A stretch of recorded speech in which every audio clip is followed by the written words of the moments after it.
it's kind of a red flag when you walk into someone's house that says they know everything because they look on the internet and they now until you've been out into the field, till you've installed it, till you've seen how it works and how it's supposed to be. Well, I think knowledge is key.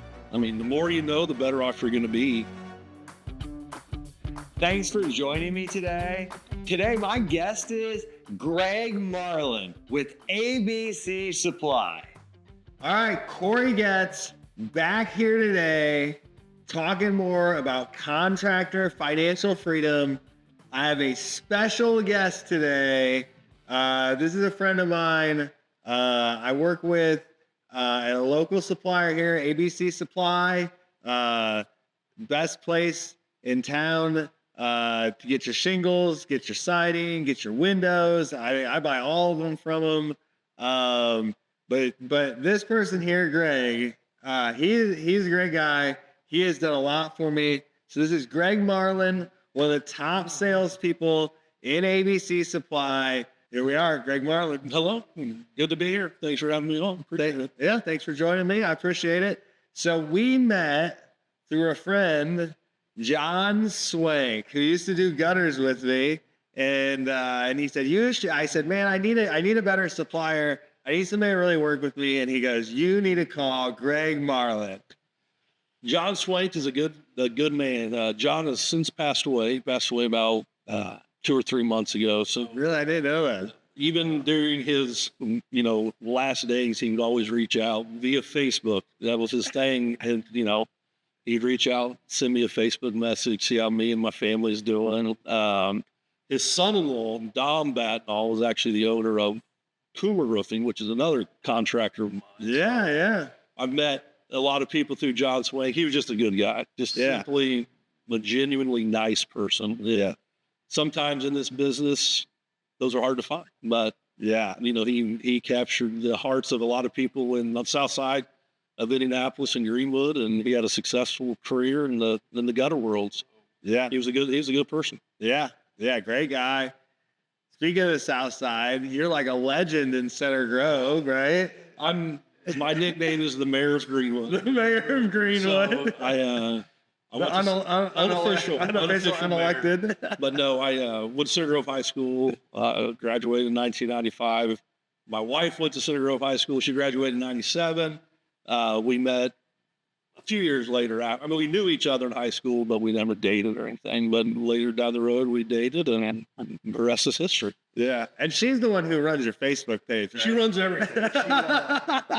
I don't think I've ever posted anything on Facebook, but my wife does a good job of keeping everybody up to date on what's happening in the Marlin household. Yeah, it's awesome. I love following it. And then it's like, she does a good job because I see other wives do this, but they don't always claim it. Like she claims it. She puts her name at the bottom of it because she does that because some of her posts are so cheesy. I was like, there's no way in the world a man would do that. She always puts her name and say, hey, Courtney did it.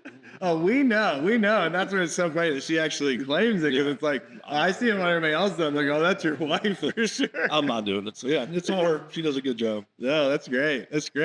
And you coach down in Center Grove. I coached 7th and 8th grade basketball for almost 20 years. So I played basketball in high school. I played it in college also.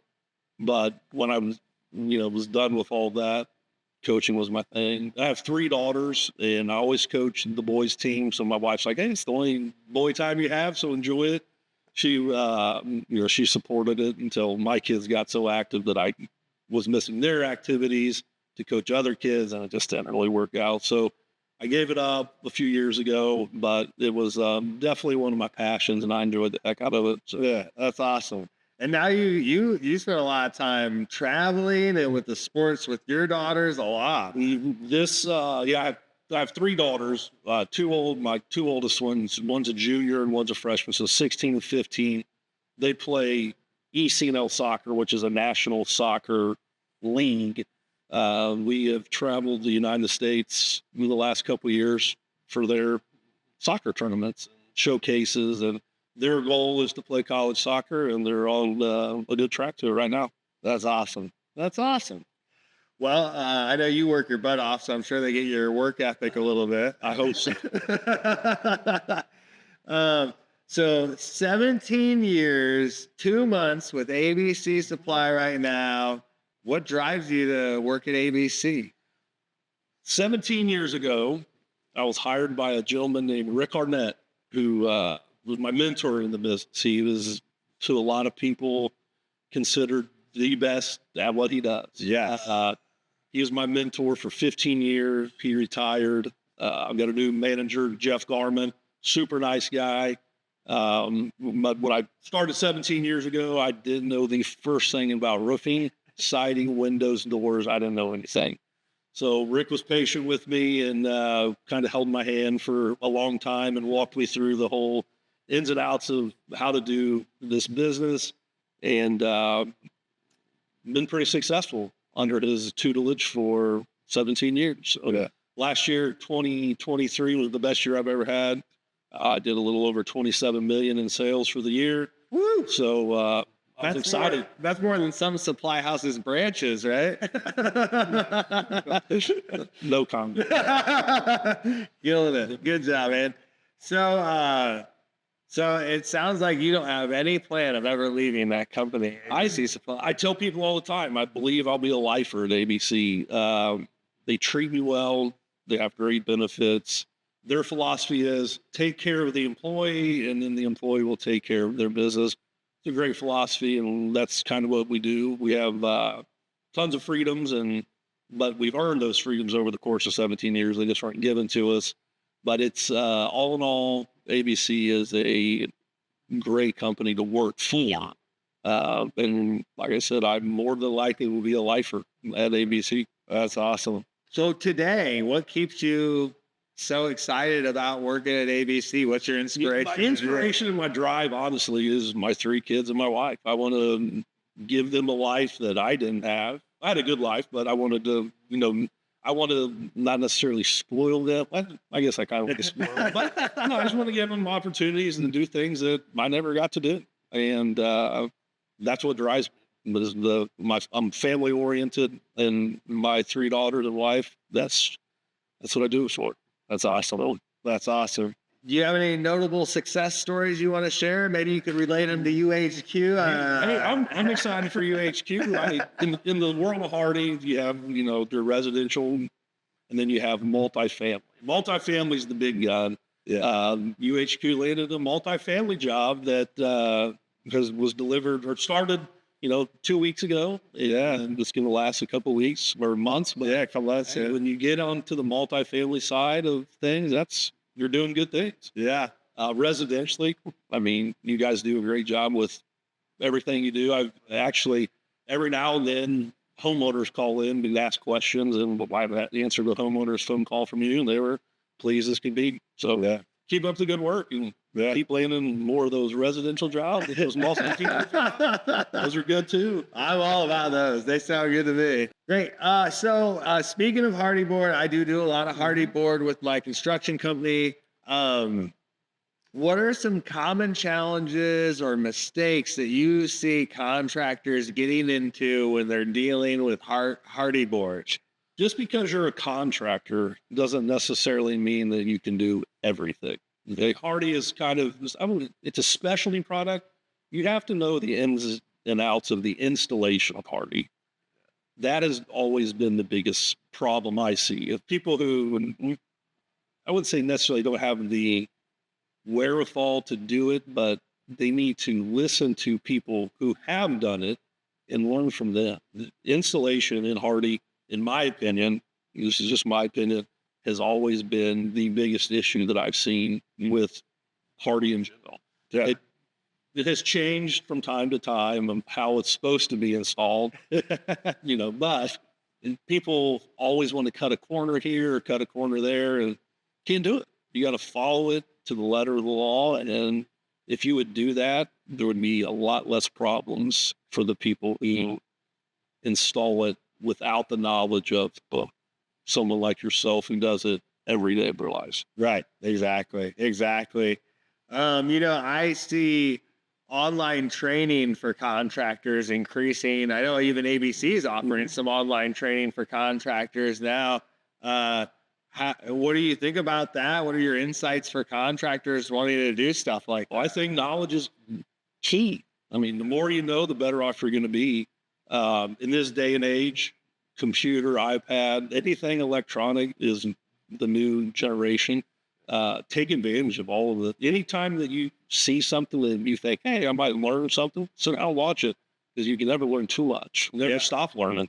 So if there's opportunities out there, if you see videos, if you see trainings, they don't cost you anything. Free, and free is better than cheap. So take advantage of it. Yeah, 100%, 100%. I think that when you talk about the installation part, I mean, I see it day in and day out. You know, we quote jobs every day with bad installs from Hardie Board.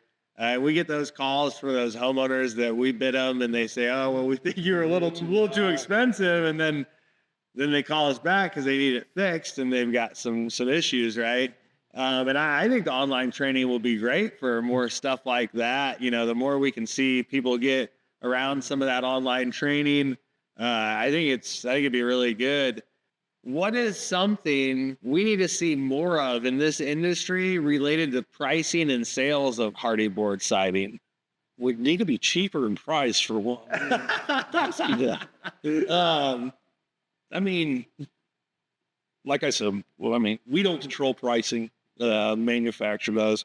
I think Hardie does a fair job of, like in the shingle world, a price increase every, I think, 4 months. Yeah. Hardie does a pretty good job of that. Increase is always at the beginning of the year, and it goes in the duration of the year.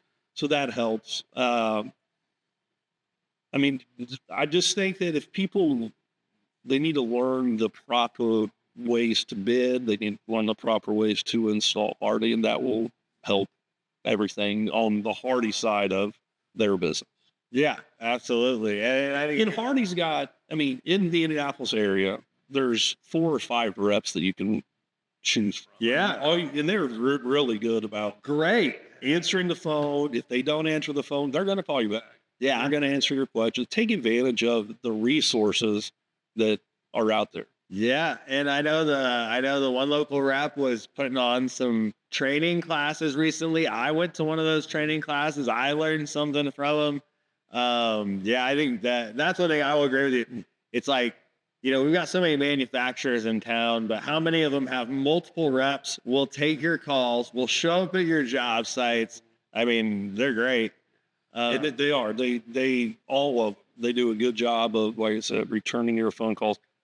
Back to my previous thing about Rick Arnett, he always had a saying that said, you need to be with reps. You need to be riding with reps. He said, if you're not riding with reps, someone else in distribution is. So you might as well be that person. And I don't necessarily ride with them anymore, but I do call them pretty much daily, because there's still a lot of stuff I don't know about Hardie. And they're the encyclopedia of it, and they know the ins and outs, and they're a great resource to have. Absolutely. Absolutely. What is something we need to see less of from contractors getting into fiber cement siding? I need to see less people trying to attempt something they don't know about. And that's what we've talked about it previously, but install is the biggest thing. You've got to follow the directions you have to follow. I just think that if some of these contractors were a little more educated on the proper way to do it, it would be way more successful. Well, you know, I think one thing I've noticed in it too is it's like, you know, you get a shingle job, maybe that's like a few $1,000s in shingles. You get a Hardie job, that's like $7,000 or $8,000. And with shingles, you can usually get in with a fresh roof that's pliable shingles, and you can make a lot of repairs to your flashings and to different things. But you get into that hardboard siding and it's up, and you need to put a flashing in, you're in trouble. Yeah, it may not be. Yeah, you're not cutting into a shingle anymore, right? And it's not vinyl siding where you can just pop it off and cut a notch here, cut a notch there. You pull fiber cement off the wall. There's a lot that goes into that. Yeah, 100%. And And some of these homeowners that can afford to pay for it are kind of picky. Yeah. And that's another thing that, with the day and age of the internet, a lot of these homeowners think that they have done their research. They think they know more than the contractor. I'm glad you guys have to deal with that more than I do. But I mean, I think that has to be, it's kind of a red flag when you walk into someone's house that says they know everything because they looked on the internet and until you've been out into the field, till you've installed it, till you've seen how it works and how it's supposed to be. Yeah, they have no clue. Yeah, yeah. I got a call yesterday from a homeowner that we'd done their project a little over a year ago, and they said we had a general contractor out to look at a different project at our house, and they said that our Hardie board wasn't caulked in the right places. And so then they send me all these pictures of these Z-flashing areas where there's supposed to be a quarter-inch space with no caulk. And they're like, yeah, they said we should caulk this and caulk that. And it was like, well, good thing we already did the projects for it. Well, and another good thing for you is because Hardie's your main thing. Yeah. Yeah, I mean, you could almost make a living out of just repairs if you just were patient enough to sit back and wait, because there are a lot of mistakes in it. Lots of mistakes. I know one off the top of my head where we quoted them 60. They got it done for 40.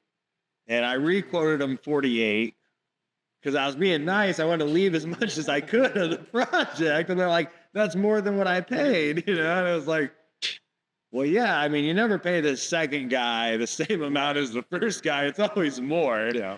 And like crews, whenever my crews, I have to take my crews to a job that got butchered, they want twice as much. Mm-hmm. They do. They literally want twice as much from me. I know that sounds crazy, but they don't like fixing other crews' work. It's always easier to make mistakes than it is to fix someone else. That's where it comes in. Yeah, 100%. What's your message to the audience? What do you want to share with everybody? Any insightful, Greg? If it's your passion and you like it, go for it. But make sure you learn as much as you possibly can. Get hooked up with a good company like ABC to help you out along the way. Yeah. We have resources, we have trainings, we have samples, we have anything you really need. Yeah. But no, it's a great product. It's a great thing to add to your arsenal instead of just being, hey, we are a low slope or a steep slope roofing company. Throw in doors, throw in windows, throw in, learn the trade of fiber cement. Yeah. And that's why people hire me, is to help them avoid those pitfalls. And you're good at your job. So that's why you consistently get a large sample size of a lot of customers from all over the state of Indiana. Yeah, absolutely. You are currently your multifamily projects in Bloomington, but I know that you've done a lot of jobs on the north side of town. Yeah. So I do all over. I go to Logansport, Indiana. I've gone out to Newcastle. I got to Terre Haute. For us, we look at it, there's two ways to increase business. Number one, we can offer more trades, or number two, we can increase our service area. And those are the two quickest ways to increase revenue. And, we've found recently that, some of these people a little bit further outside of the city, out of Indianapolis 465 loop, want these services, and they can't find contractors that really want to go out that far. And I think it's a huge opportunity for contractors in central Indiana to just kind of increase that service area a little bit, and you can catch some of these big jobs, In our day, in this industry is, there's a lot of different areas of specialties for people. Yeah. For the longest time, insurance work has been what keeps people going here. The hailstorm, there's going to be a hailstorm in Indiana somewhere throughout the course of the year. And unfortunately, it happens almost every year, but say it doesn't happen for a year. Are you diversified enough to say, hey, I can start going down, or I can go out and sell Hardie retail. I don't have to wait on insurance money. Yeah, to have that, wet bullet in your gun is a huge thing for a contract. Yeah. Well, that's what got me into Hardie initially was, me, I started, I was roofing. I was a roofer, and I was doing a bunch of insurance work, and I was like, oh, this is great. But then I got hooked up with old Clayton Napier, who's a contractor now in our market, doing well, I hear. And, but he said, look, here's an opportunity. You can take this roof and this vinyl job and turn that vinyl into Hardie, and the price of the siding just doubled on that project. And I started seeing that, and I was like, man, we'll forget these $10,000 roofing jobs. I want some $20,000, $30,000 Hardie jobs. And that's what got me into that. And then from there, I started showing up to selling siding, and they would be like, what are you here for? I'd be like, well, I'm here for siding. What do you need? Well, we want our windows done too. And it was like taking a siding job and doubling the price with windows. And now I get even more money out of window projects, and I can't even some siding. Windows are the greatest, margin producer for a distributor and a contractor. If you can take advantage of the window market, that will add to your bottom line immensely. 100%. Yeah, we got hooked up with Anderson. We just got back from the trip with them. I think they're great. We got certified with them. I think Anderson's great. Shout out to Anderson Windows. But yeah, that's a good way to increase, and that's what it's all about, right? Like, contractor financial freedom. How do you get there? Well, you create more revenue. You create it at a high enough margin that you're making money at the end of the day, and that's the fun part. Since COVID, the supply chain has just been a nightmare. Yeah. In the world of vinyl siding now, I mean, the pricing has increased immensely. You're looking at $125 to $100, depending on color, $140 a square for vinyl. Well, vinyl, the manufacturers we work with, you work with two of them, and both of them are currently on 12 to 16 week lead time. So Hardie is not like that. I mean, we have a full yard of Hardie. If we don't, we can call them and be here. And the longest it's going to take is 6 weeks. That's for a color plus special dream. Right. But if you were to just go with a standard statement color, we're going to have it. Statement color, white trim, which is what most customers buy, is white trim. I have to give it to the Hardie as far as during COVID. When everything got backed up, they never backed off. They kept full throttle, and they kept us supplied. They were probably the best manufacturer to keep us supplied throughout all of COVID, which helped my business. The windows were a nightmare back then. It was like, I need a window. I'll see it in 6 months to a year, maybe. Because at one time, windows were like 22 to 26 weeks. It was crazy. I couldn't even believe it. Everything's getting a lot better on that front. Yeah. Lead times for windows, but vinyl siding still 12, 16 weeks. And they can't. I had a meeting with one of our manufacturers last week. So I was like, hey, man, something's got to be done. And he's like, you guys are selling it faster than we can make it. So I'm like, build another plant. I know, exactly. Do something. There's got to be a fix to it somewhere. Well, they can't raise the price if they build another plant. True. I'm just joking. Anything else you'd like to promote? Anything you want to promote? I'm just saying, thanks for having me. First of all, it's pretty cool. The second one I've done, I feel like this one's gone a lot smoother because I don't have the nerves that I did for the first one. First one was live too, so it makes a huge difference. Oh, yeah. No, I wanted to thank everybody, all my customers for my success. It isn't just because of me. I have a great team behind me at work. Guys in the yard. I have 14 delivery drivers, a great dispatcher. It's a definite team event at ABC. I want to thank all the guys that work with me. They do a great job. They make me look good. So yeah, it's fun to be around. Yeah, you have a great branch. You work at tons of resources, lots of great people, tons of materials. I mean, your branch goes through more materials than some other branches in the ABCs, right? Look, you guys are from the size standpoint, but the branch I work at is considered a large branch. I don't know the exact numbers, but for the 17 years I've been there, I feel like we've been in the top 15 nationally, which there's 990 some locations in ABC across the country, and even some in Canada now. So we've always, not always, but for the most part, in the 17 years I've been there, we've been in the top 15 probably 12, 13 times. That's awesome. It's a well-oiled machine. It started with Rick Arnett, and then it's carried on to Jeff Garman, and we just keep it rolling. Yeah, that's awesome. That's awesome. Any good jokes you want to tell about contractors? Anything like that you want to finish up with? I love contractors. I love them all. I never joke about it. They're special people. That's very true. Some have thin skin, well, some don't. That's true. That's very true. That's true. All right. Well, thank you for joining me. I appreciate you taking the time out of your day. I know you're a super busy guy and you do a lot for me, and I keep you busy enough so to get you to come away and spend any time with me, I really appreciate it. Oh, thanks for having me. I feel honored that I was invited. Is awesome. Yeah, perfect. All right. Let's go play some golf. Let's do it. Yeah.